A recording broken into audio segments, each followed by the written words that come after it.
for the order, I was greedy and I took the first pick. Corey will be picking second, Albert third, Rucker fourth, and then we'll just recycle that throughout. So first overall Houston, pick, we have a problem. Sorry, with the San Antonio Spurs, obviously going Victor Wembanyama. I mean, it's a no-brainer. It's a consensus pick. That's what this entire draft lottery, that's what the entire tanking season was all about this year. One of the most special prospects we've ever seen. And I don't think I cannot wait to see who the first talking head is that comes out and is like, well, actually, I'm a Amen Thompson or Brandon Miller or Scoot Henderson fan at one, because no one's taken over that property yet. And you better bet your ass that someone will. No, I think it was Carl, one of the ESPN, like the New York guys. Maybe Carton. Carton. Boomer and Carton. I saw a TikTok where he said, you lost me at TikTok. They did a breakout. on TikTok. They did a breakout with him where he was like, I just wouldn't take him. He's like, just no reason. He's like, guys that tall, I don't like unicorns. I don't believe in them. And I was like, all right, great. So, as to your theory, it has been done. Corey, his name is Craig Carton. You were right. Yeah, thank you. It just it didn't roll off the tongue the right way. Come on, Craig. He needs a better name. Yeah. He needs to go get a better one. Okay. At number 2, the Charlotte Hornets. Corey, who are you going with? All right. We briefly discussed this, and I know that for at least half the panel, this will be a little bit controversial, but I actually am gonna go with Brandon Miller here. I get it. At number 2. Albert and I just did a full episode on Brandon Miller, and I just think the dude's really good. I mean, we were really high on him coming into the year, and that has never waned for me. I think that dude is the real deal. I know, like, it's too simplistic to just be like, it's a wings league, and he's 6'9" and blah, blah, blah. But like, the fact of the matter is that he exceeded my expectations of what he was going to do this year, because I thought he was going to be a dude that did a lot of mid-range work. And that 3-point shooting, I mean, 7 attempts a game, whatever it is, close to 40%. And he would have been over 40 if he didn't just go ice cold in the tournament. The finishing improved tremendously throughout the year. I think that NBA spacing is going to allow him to finish effectively there. With LaMelo, I mean, that's a team you can absolutely just push the pace, run and gun, and get him easy looks around the hoop and easy looks from 3. The way that those two guys could run the floor together. He's long, he's rangy. You have Mark Williams backing him up. I mean, he could be a legitimate scoring option for this team with next to LaMelo Ball. I mean, you're close to forming a core that, even if I'm not a big LaMelo fan, these are 2 6'8", 6'9" guys who can dribble, pass, shoot, and at least one of them can defend. So, I think they would be a really interesting core. They would you can't go wrong with Scoot. I think either way, you're giving people a reason to watch Charlotte. They got a lot of fringe moves that they need to make, but I think that would be a start of something really, really special, because Brandon Miller's a guy who could thrive on or off the ball. So if you're going to put anybody next to LaMelo, he seems like such a tremendous fit. Rucker, I know you have Scoot at 2. How do you feel about that? It makes sense if you're still buying into the long term of LaMelo. Like, even me saying adamant, earlier, I would take Scoot. Like, I get it. If you're like, no, we're not done with the LaMelo experience, and goodness, what Charlotte needs, Brandon Miller has. They need wings, they need scoring, they need shooting. We've been trying to get Charlotte to get some shooting for years, so that would make a lot of sense to me. And if you're going with LaMelo, Mark Williams, and Brandon Miller, I feel pretty pumped about that. I'm still with Corey. They got to figure out what to do with some of those veteran contracts. You got to get that off the books. Maybe bring some smarter pieces in. I don't know. It makes all the sense in the world. Like we talked off air, as Corey hinted earlier, and I was like, I absolutely love Brandon Miller. The more I watch him, I'm just like, I could see it happening. I get it, but for me, I would just be too enamored with Scoot at the point. And I understand they have LaMelo, and that would probably be tricky, and you'd have to sort of feel out around the league what you could potentially get, because you also got to have some team very convinced that they want LaMelo's, to pay top dollar for LaMelo, because that's what Charlotte's going to try to get. So I don't know. I think Brandon Miller is going to make a lot of sense and seems like a good fit. The draft's always about fit. That's what we always talk about, and that seems like a better fit. All right, with the third overall pick, Portland Trailblazers. Albert, who are you adding to help out Dame or potentially rebuild around?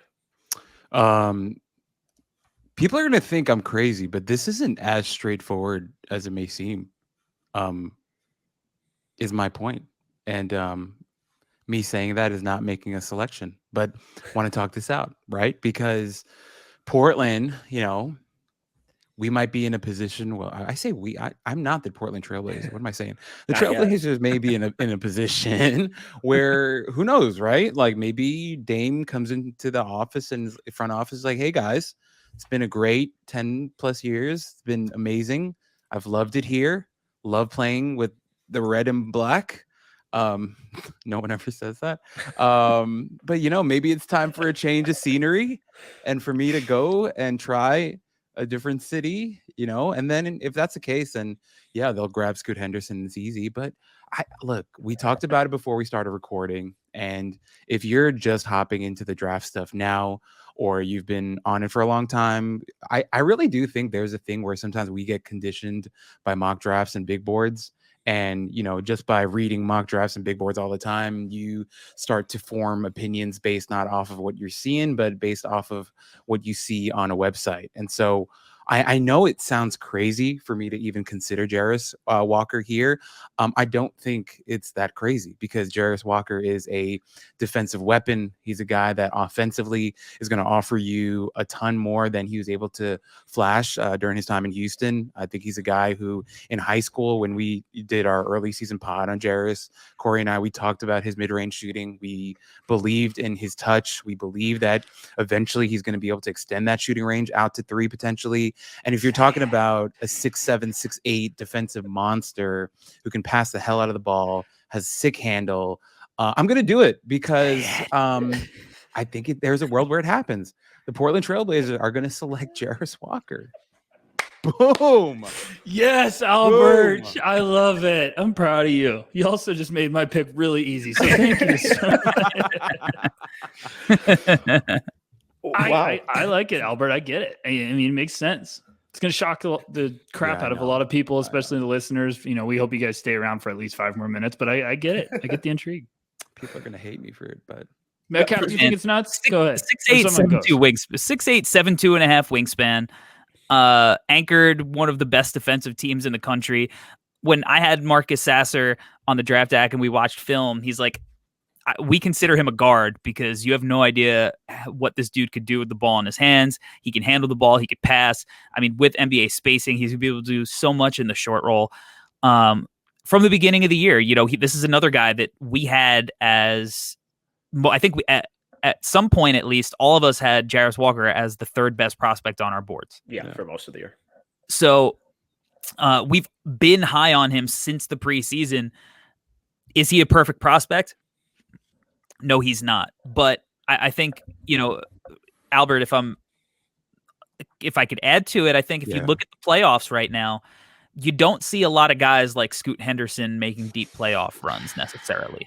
You need a very specific team context built around a guy like that to make that run. I do think Scoot is special enough that you can build that team around him, but it's a little bit harder than I think, people are going to be thinking, just because we've heard his name, like you said, and seen his name on mock drafts for so long. So there are some real questions about Scoot. And I think outside, even Victor, I think there are going to be questions about whether he could stay healthy and whether he actually is a shooter and all of that. I think there are questions about almost every prospect that we ever see. Even LeBron had questions about it if he was a shooter coming in. So I don't think this is crazy by any stretch. I don't think we're doing this for reactions. I think there's a clear rationale, especially if Dame Lillard, is a guy who wants to stay in Portland and wants a guy who not only is just like can you contribute right away guy, but like, can you actually give us something that our team doesn't have, which is like a defensive presence? Right. I think that's the most important thing Corey said is everyone's going to see this and be like, how are you passing up Scoot? And it's like, well, there's the curveball that you have to consider if that organization is looking at, Dame. And he's just like, if you draft Scoot, I'm gone. And he's not going to say that publicly, but that's going to be what's relayed. He's going to be like, I'm not going to stand here and just mentor another point guard behind me. Like if you draft Jarris, that makes some sense. And Jarris, Shaedon Sharpe, Dame, it's fun. I like that a lot. And every criticism Corey just had about Scoot Henderson, I completely agree with as the GM of the Houston Rockets. And moving on to the 4th pick for the Houston Rockets, Rucker, I'm imagining that this pick may be a heck of a lot easier than you may have anticipated. Yeah, I mean, I still think Houston Rockets fans are going to be a little bummed with how everything turned out, but I think it could be a blessing. You're going to be in a good spot here, especially with Charlotte maybe going to have someone fall into your lap. And yeah, I'm going to take Scoot. I think that's just a fantastic fit for both. I think Rockets fans, if they landed at 2, would have been hoping for this probably. Now, obviously, they're probably going to start convincing themselves about Amen Thompson too, because you're having to open that wormhole with picking 4th if Scoot goes early. But I think the value here, potentially getting what could be the 2nd overall pick at 4. I love the idea of him playing for Udoka, who's kind of a tough-minded, has been in the league, former player. Houston needs to get someone that's going to shift that mentality of that team. They did it with their coaching hire with Udoka. And I think Scoot would be a massive leap in the right direction when it comes to everything you've heard about him off the court, how hard of a worker he is. I just feel like the Rockets need Scoot. Like they need this type of player who just will. Metcalf, you had a crazy comment on the pod, and it's been one of my favorite comments. You said the love child of Chris Paul and Russell Westbrook, and I cannot get that out of my head. I love it because I think that's how he plays the game, and I'd be very, very excited if he landed with Houston. That was the team I was hoping get Scoot. So, and a G League Ignite backcourt. Yeah. Oh yeah. Wow. Yeah. Everyone, Well, the storyline we really need to talk about moving forward. Shout out ESPN. Why don't you get that one going? Jalen Green, Scoot, that dunk also just terrifies me every time I see it. But I love him. I absolutely love Scoot, and I think he's going to be a dominant point guard for years to come. Well, and just everything we've been saying about the Rockets for the last couple of years is how desperately they need a point guard, someone to run the show, to slow things down when needed, speed it up when needed, to really get the tempo and feel of the game. That's what Scoot Henderson's done in the G League for 2 years now, since he was 17. And I know there'll be some concerns or hesitations about, what do we do about taking the ball out of Jalen Green's hands, or what about Şengün's playmaking? I think Scoot Henderson's one of these rare point guards where he's shown that he can and will play off ball with off ball screens, cutting, running off screens. So even though I want the ball primarily in his hand, dictating that offense, I think that he's really easy to also get those guys going in isolation and run some really creative stuff. Then with Udoka, I was pretty disappointed in Scoot's defense all year, but with Udoka, I really think that he could be the guy to kind of pull that defensive potential, that it really is there to really pull that out of him. I'm right there with you. I also think maybe Houston's in a world where they're aggressive to try to go up. I don't know. Maybe you could try to dangle something in front of Charlotte, and we never know. That could be something. I don't understand why Charlotte would want to pass up either Scoot or Brandon Miller, but never know. Things can get crazy. Kevin Porter Jr. Ooh. Yeah, I mean that's probably what Charlotte would do. All right, moving on to the 5th pick, the biggest losers of the night. Easy Detroit basketball, easy. Well, they were slotted for the first pick, I and they know, fell to I know, 5. I They know, fell as I far know. as they possibly could. I would consider know. that Losers. a worst case scenario. But Everyone's a winner except Detroit. I'm going to go with Cam Whitmore, who is the best prospect on my board. I think a really good off-ball option. I think the best athlete in this class. I think he's got some crazy high two-way potential. I think it's one of the bigger home run swings right now, and fits pretty seamlessly with the kind of ball dominance of Cade and Ivy. Wow. Albert, that seemed to surprise you. No. I'm with you. I moved before we dropped our latest big board. I moved Cam Whitmore maybe 14 times. I don't know, man. I like him, but also, do I like him? I'm not sure. We actually saw you making all those adjustments, so we staged this to have an intervention. All we wanted to do was get to the Cam Whitmore pick, and then this is just an intervention. Thank you, everyone, for joining Albert's Hour. I have trouble, man. Like, sometimes I really think I'm smart about knowing which guys are going to be good at shooting, and then sometimes I'm like way off. Like Halliburton coming in, I was like, hell no. That jump shot that looks like that, hell no. And then, well, I was wrong, like really wrong. Whitmore, I don't know. I'd like to hear Corey's thoughts, just because with Whitmore, I really don't like. I get it, but I don't get it. Like, I don't think he's going to be a good shooter. Like, I feel that in my bones, in my plums. Corey, you've been sort of like ringing the dinner bell about his shot, and you were just saying there's more concerns than I feel like all of us were wanting to spotlight throughout the year. Did those concerns kind of calm down? Because Whitmore was fantastic, I thought, in the second half of the season. Like, he started to see the game, the confidence really come around. But I still think you got some good, I don't know, concerns or worries, but you're a little, I guess, concerned about his shot. I honestly, it's not even the shot that I'm super concerned with. Like, do I think he's a good shooter? No. I mean, 34%, even though if it was a fairly tough shot diet, 34%, not great. 70% from the free throw line, also not great. But that's more so where my concern is. Like, he doesn't get to the free throw line a lot. And I know that, we like to be positive about prospects and, their potential weaknesses, but like, my dude had crazy tunnel vision this year. Yeah. Like crazy. And there's a difference between when a guy might have a low number, but he showed some flashes and maybe there's some team context, and there's a difference between my dude just did not even care to pass in the slightest. Like, I think it was 17 or 19 assists on the entire season, and he missed some of it, but like, that's worrying to me, because this is a guy who, like, if he is going to just be a scorer, you better be a damn good one, right? And don't get me wrong, he rebounds. I think he's a good defender, but offensively, like, he does need guys, I think, that are going to set him up, because I just don't know if he's going to make his teammates better enough that you want the ball in his hands a lot. Like, to me, he's going to be more of a play finisher. Agreed. And that's how I would envision him operating off of Cade and Ivy.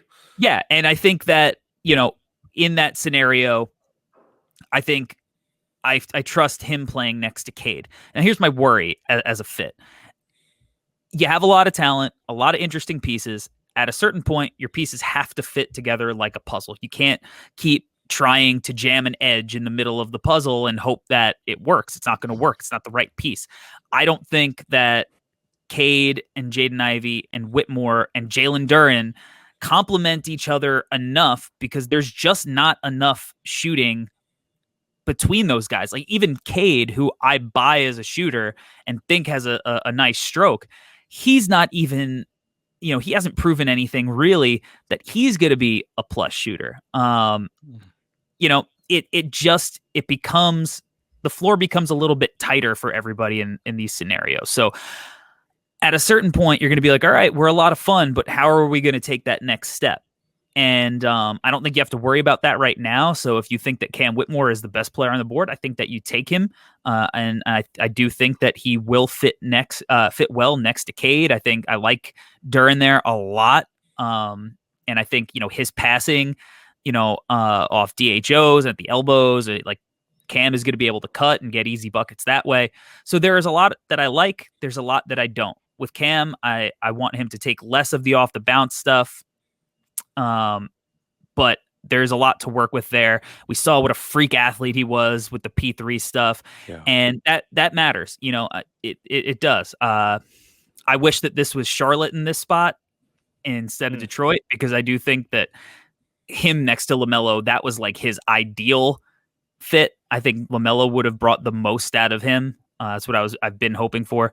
But, Cam's a guy that I think it's going to be hard for him to bust, but I do think his floor is a little bit lower than the consensus wants to think, because once upon a time, Stanley Johnson was a top 8 pick and Isaac Okoro was a top 6 pick. There is a level of like, all right, this dude really actually does absolutely have to shoot it, because if he doesn't shoot it, he's just not a good player, is basically what it comes down to. And 34%, 70 from the line with no passing chops, like, you are risking a little bit there. So I think the floor, I think there is some worry, but even still, I think I moved him up a little bit on my last board. Like, there's just a lot to like. He's a freak in a lot of ways. All right. Well, another team that's looking for a whole lot of shooting is the Orlando Magic with the number 6 pick. Corey, who are you going with? All right. So I am not necessarily going to help their shooting here as bad as I personally want to in this scenario. But I'm going to take Ausar Thompson here, a guy that, I think actually does kind of fit in well with that roster. I think that this is a team that has a lot of smart players on the team, a lot of guys who just do a really great job of moving the ball, and they make quick, like 0.5 decisions. And I think he gives Orlando something at the guard spot, at the swing spot, that allows them to keep what they have and isn't jamming in a piece that maybe doesn't fit nearly as well as some of the other guys. Because there's been a lot of talk about some of these bigger, like a Jett Howard or something like that, to Orlando because he's a shooter. But like at a certain point, there you can't have too much height. Like guys kind of still have to fit in positionally. Otherwise, you're just banishing one of these guys to the bench, or you lose. Like the pieces have to fit. You're still building a team. You can't just build a roster, right? And I think that Ausar is a guy who his game will fit. He can play without the ball. He can play on the ball. He can create. He's shown improvement in his jumper. He is a freak athlete. And I think that you build around him and Paulo and Franz, and there's just a lot of length. There's a lot of size, but I think their games complement each other still, even so. So I'm going with Ausar, a high potential swing, who I think has been a little bit underrated by some other, maybe he hasn't been underrated by outlets in ranking, but I think there needs to be a much more in-depth conversation about him being on the same tier of prospect as his brother. Maybe say underappreciated. Underappreciated could be it. Yeah. I think Ausar is a guy that, you could argue could have gone in, the top 3 or 4. He really, really does have crazy athleticism. And while he might not look nearly as bursty as his brother, that dude gets up and there's just this smoothness about the way he moves. Like Amen is quick, twitchy and bursty, but Ausar just moves on the court. He glides. It's like he's like a ghost. A ghost moves around where they're just super gliding in the air. Okay, so you've never watched Scooby-Doo, I guess. Great. How do we talk about Ghost and not Casper be the first thing that gets brought up? Please continue. Shout out Devin Sawa. I I completely understand it because I still think that Orlando might be my favorite fit for Ausar. Like I think that's a perfect marriage, and I still think of everyone thinks Amen. And I'm not trying to dog the Twins, but I think Amen gets a lot of the spotlight because of how flashy, how fast he is. I feel Ausar is incredibly impressive on tape. It's just more controlled. I feel like Amen is a sports car that's on the freeway going 100 miles an hour. Ausar's, under control, shifting gears. He just plays smooth. So makes sense to me. All right. With the 7th pick, the Indiana Pacers are on the clock. Albert, who are you going with? I'm going to avoid a long monologue here. We're going Keyonte George. Keyonte George here. I was actually shocked Corey didn't go Sensabaugh before this. But no, I get it. You thought about it. Corey, I can't hear you, but I can read your lips. And you said you thought about it. And I thought about it. I did think about it. I think that Sensabaugh is legitimately like if I was actually picking for the Magic, and his knees checked out, I would probably have gone Sensabaugh. I think that as a fit shooter, I also thought if I was the Magic, if I happened to be picking for them later on, I could still get Sensabaugh at that pick based on everybody else. Yeah. And that's called knowing your audience. Okay, so Albert, why Keyonte here? Any concern with the overlap with Mathurin, or are you thinking that Mathurin can slide up? Or are you just doubling down on your Mathurin is Iman Shumpert from last year? Because some people haven't forgotten. Some people on this podcast have not forgotten that you were saying that all year, and they were very upset when Albert's you kept playing saying the long game. Oh, that was me. I was upset about it. All I'm gonna say is it's too early to tell.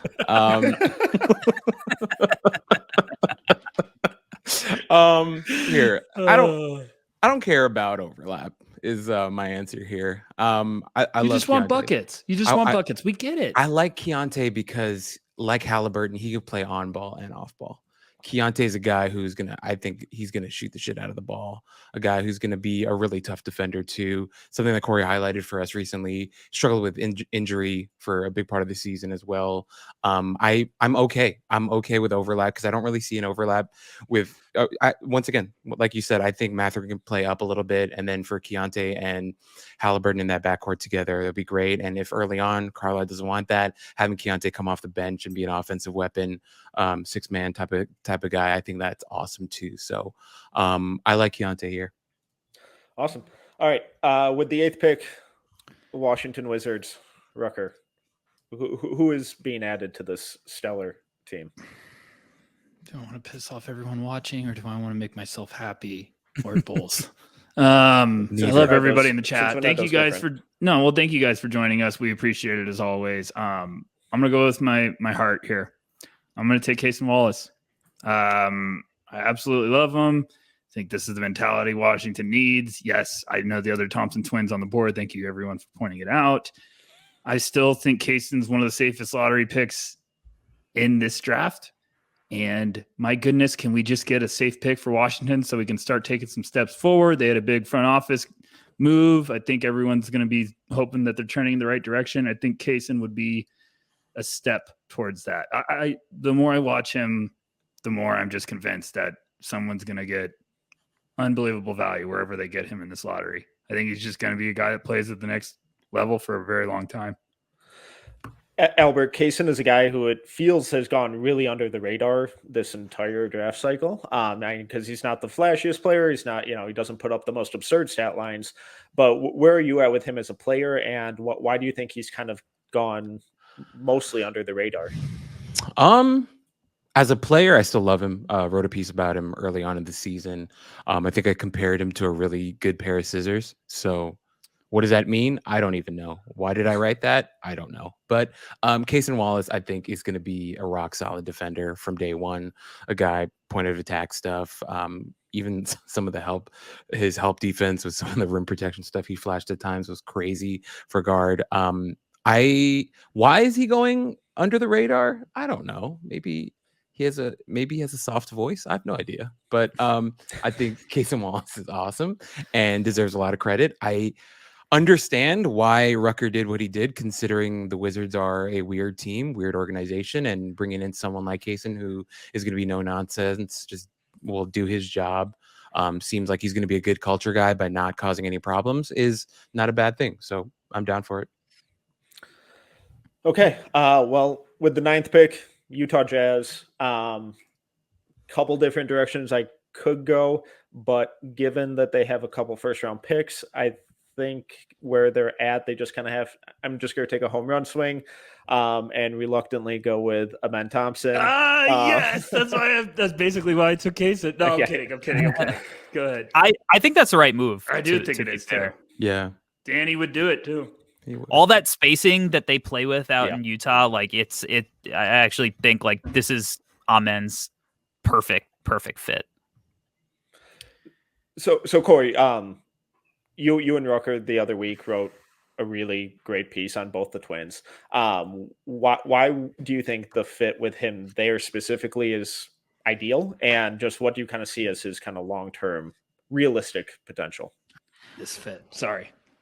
Well, I think that the fit is, like I said, it's the spacing, like the way that they play this 5-out system will allow Amen early on to be able to play to his strengths and have this wide open floor to be able to get downhill, get these paint touches. And when he gets there, like we know that he's capable of finding guys all over the floor. He can make these, crazy passes. Sometimes do you want him to kind of slow down and just make the easy play? Sure. But the fact of the matter is, like, if he's got shooters spreading the floor for him, he's going to be able to find them with a ton of space. He's going to be able to, get some kind of efficient basket around the hoop with an open floor. In a lot of ways, at certain times, it might feel comfortable. It might look a little bit OTE-ish with the space that they get.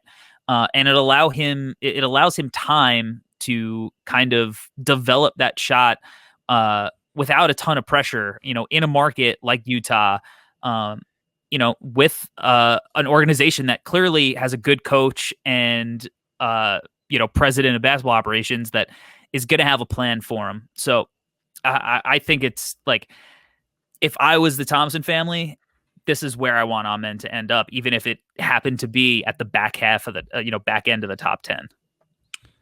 But after this pick, can we get everyone in the chat's asking for a little recap, Metcalf? So if anyone's been writing it down, I don't know if you have more comments, but I'm trying to help out the chat because we love the chat and I'm trying to help the chat. So just recapping the top 9 picks, we had the Spurs take Victor Wembanyama at 1. At 2, the Charlotte Hornets took Brandon Miller. At 3, the Portland Trailblazers took Jarris Walker. At 4, the Houston Rockets took Scoot Henderson. At 5, the Pistons took Cam Whitmore. At 6, the Magic took Ausar Thompson. 7, the Pacers took Keyonte George. 8, the Wizards took Cason Wallace. At 9, the Jazz just took Amen Thompson. And at 10, Corey, the Dallas Mavericks are taking. All right. So I am actually going in a different direction than the direction that I want to go, because the Dallas Mavericks are not in the position where they can take maybe somebody who isn't going to appease their star player. This is just a monologue for Bryce Sensabaugh. I know it. Just get it over with. I said I'm not going to do what I want to do. It's to set up the fact that I'm not taking Sensabaugh. And honestly, I think Sensabaugh is a pretty damn good option next to Luka.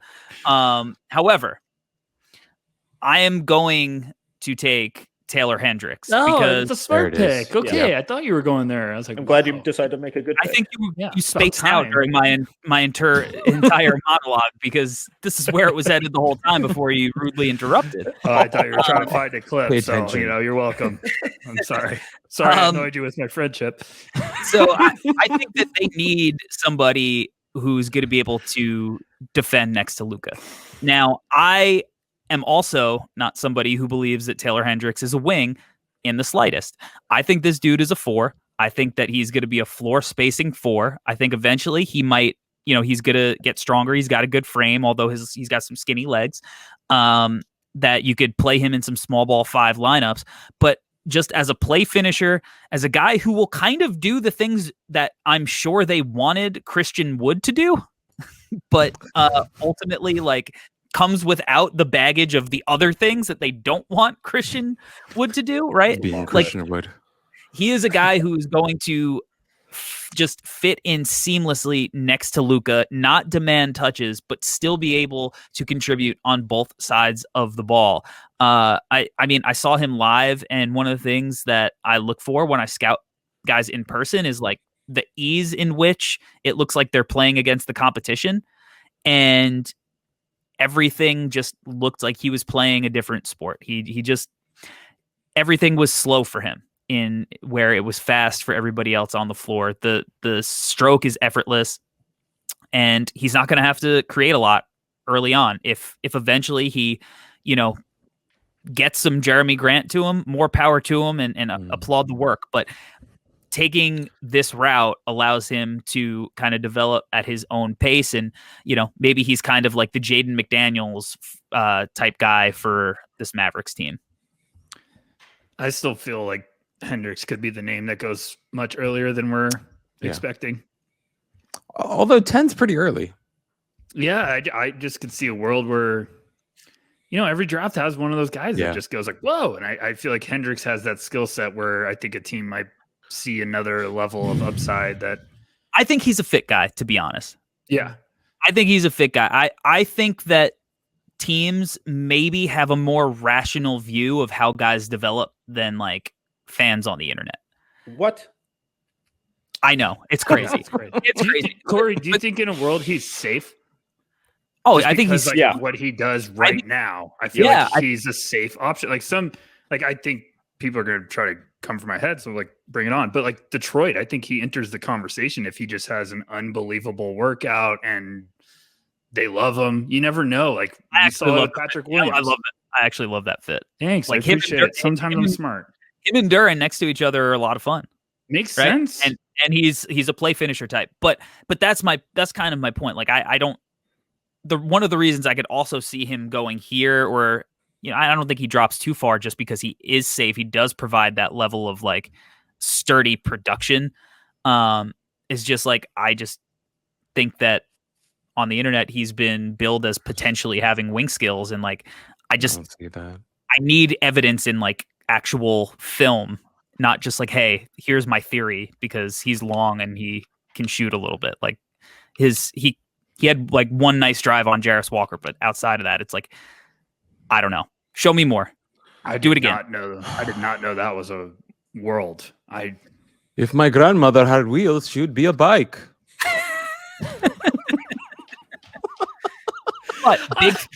Okay, first of all, I did not know that was a real like Alice in Wonderland like world that existed. I didn't know there was some wing talk about Taylor, so I'm gonna be out on that one. There's Taylor Hendricks is a 4-3 in our group chat.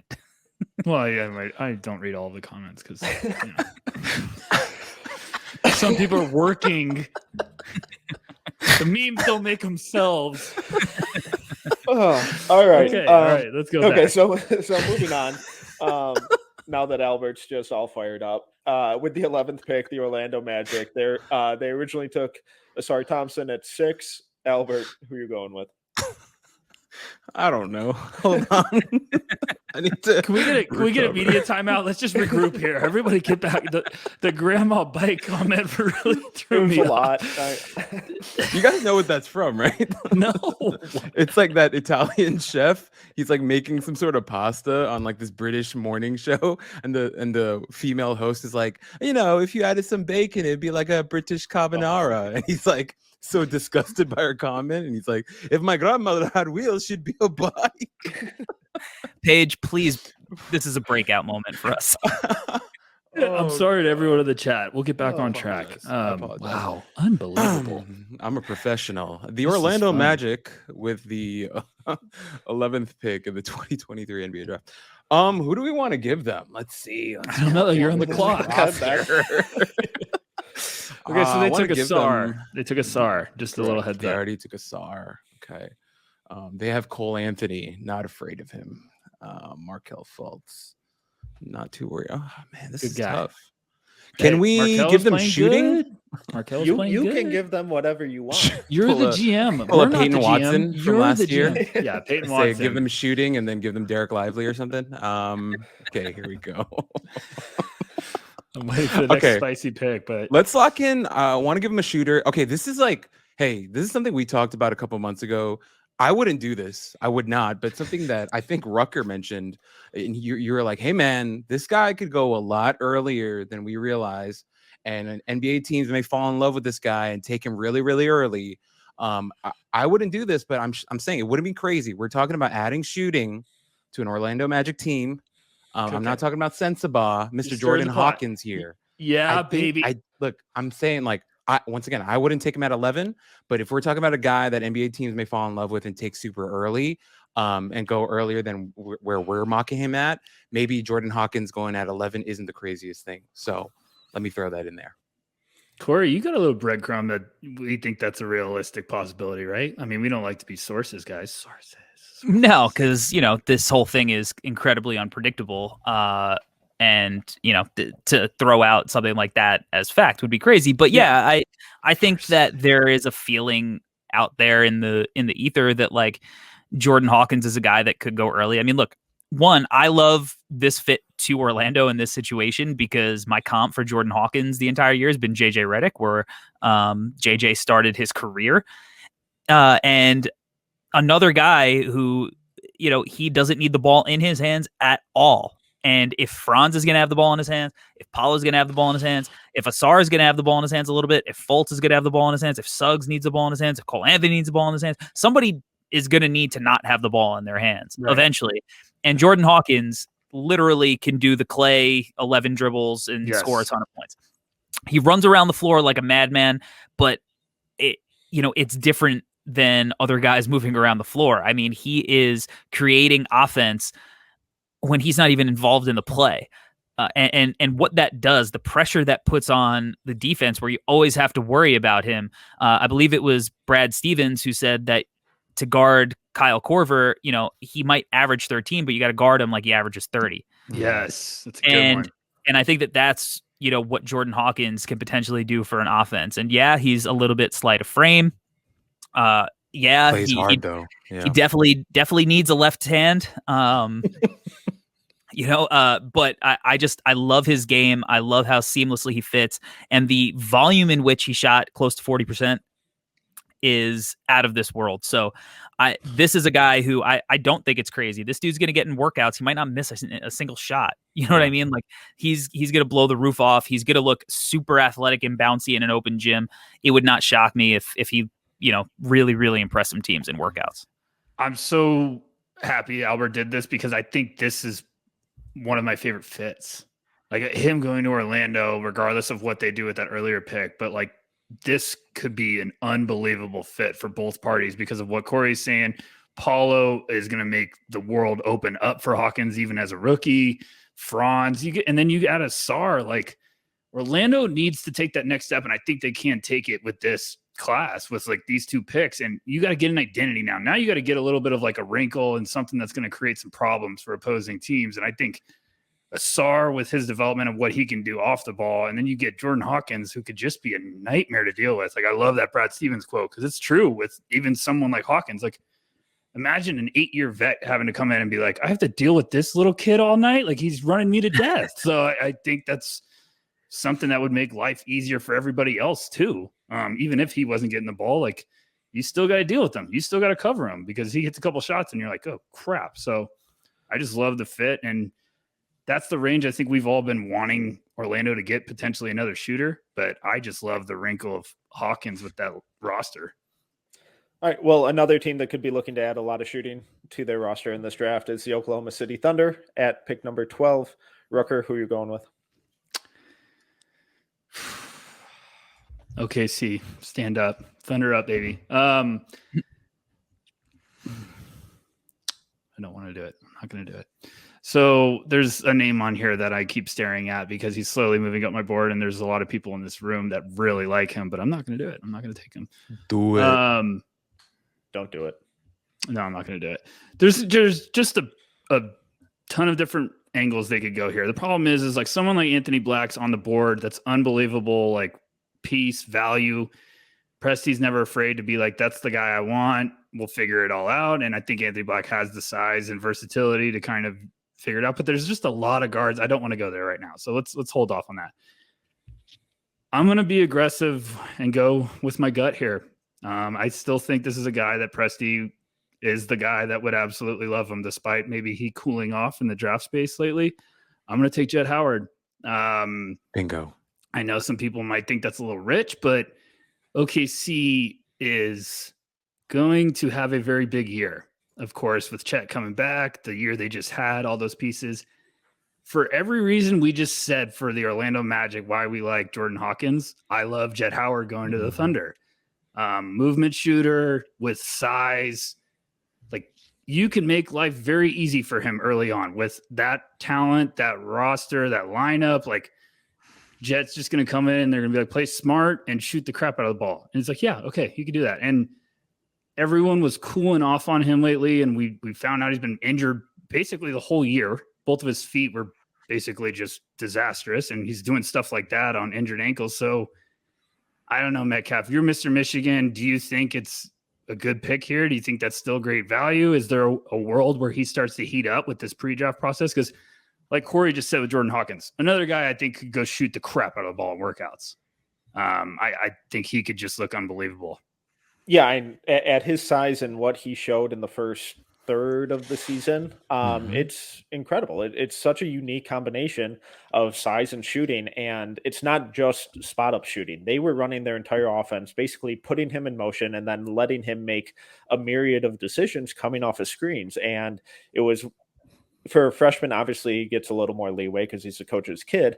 But for a freshman to be given that freedom and then execute on it, where he's attacking the space or hitting a step back three or going short off a screen and hitting it off the catch or driving and getting all the way to the rim or driving, attracting the defense and kicking out to shooters, that's really, really special stuff.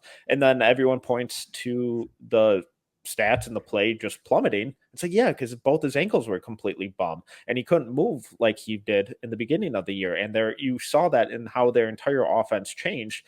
And it was so much less Jet high ball movement, high player movement offense. And it devolved into, all right, Hunter Dickinson's getting 45 post-up attempts a game. So I think there's so much more potential here.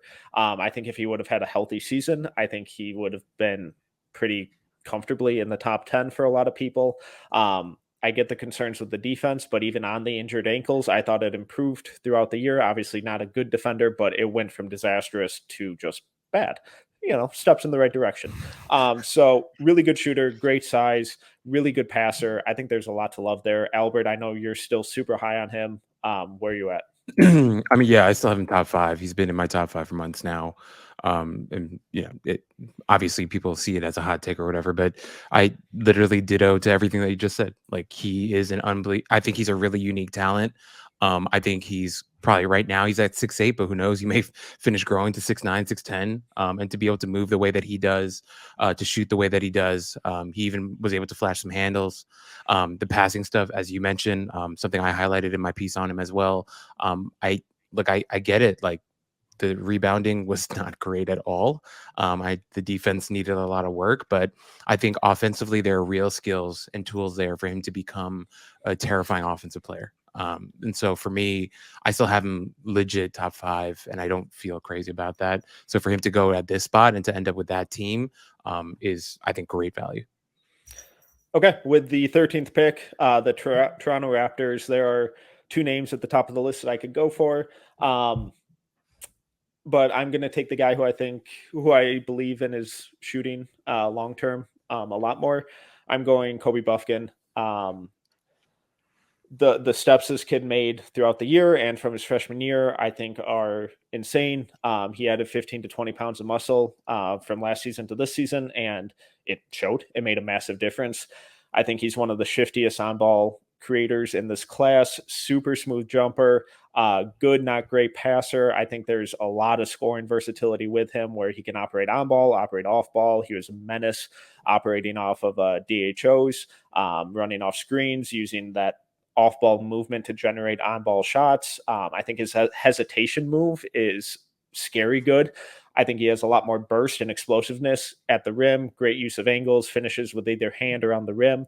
And then I think he has some of the best defensive hands in the class. Competes really hard on that end. The footwork needs to get cleaned up. It's a little inconsistent there, but the length, the size, the competitiveness, the hands, I think he's really has all the tools to be one of the best guards out of this draft. I absolutely love him. I think that'd be a home run if he ended up in Toronto. Wouldn't shock me also if he goes earlier than this.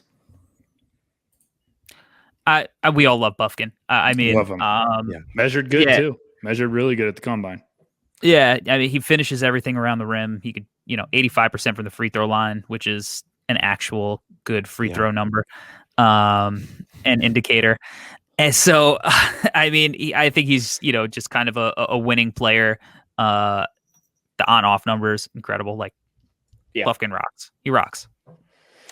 Okay, to round out the lottery, 14th pick, New Orleans Pelicans. Corey, who you going with? Well, before I make the pick, I want to shout out the chat and everybody watching live, rocking with us. Everybody rocks here. The support. Draft Fanatics, it's going to be me.